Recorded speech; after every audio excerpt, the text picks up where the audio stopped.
Chibay ule alu le chana ka kanpawlh dawna. Chana hi ka khe veka nga. Alu hi pum lian deuh hlek pum khat ka hmanga. Ka vela ka chana tuya ka chia.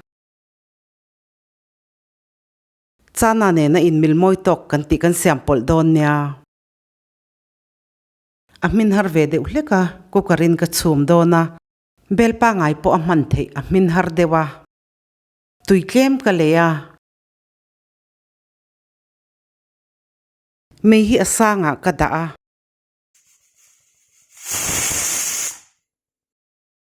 Voi khata phita ka swana ka ngak dayang. Kukar adai vele ka hong ngala. Hon ngal lo chuan chana hi aduk du. Tel kan turmilin kan leyang. Tel luma purun sen ka thaka. Mei hi alai hola ka daa ka chuang minang.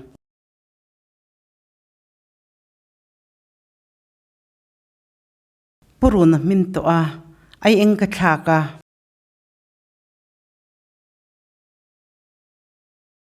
Ay eng a mui chua nuwa chana le alu ka thaka.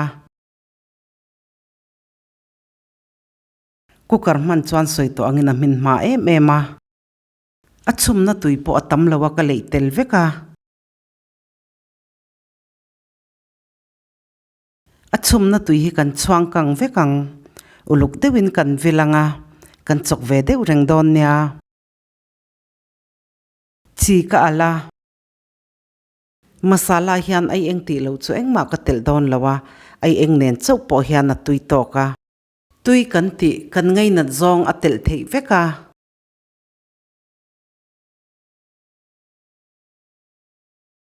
Kan chum masaka wangin chana le alu hi. Anem tui ema eya nuama. Siama ol sama. Rei lo te kan siam pei maya. Hetianga kan top hi no panginan du ema. Minit rukvel ka kang toa. Achum na tui po akang veka. Chana le alu po anem tha a eya nuama.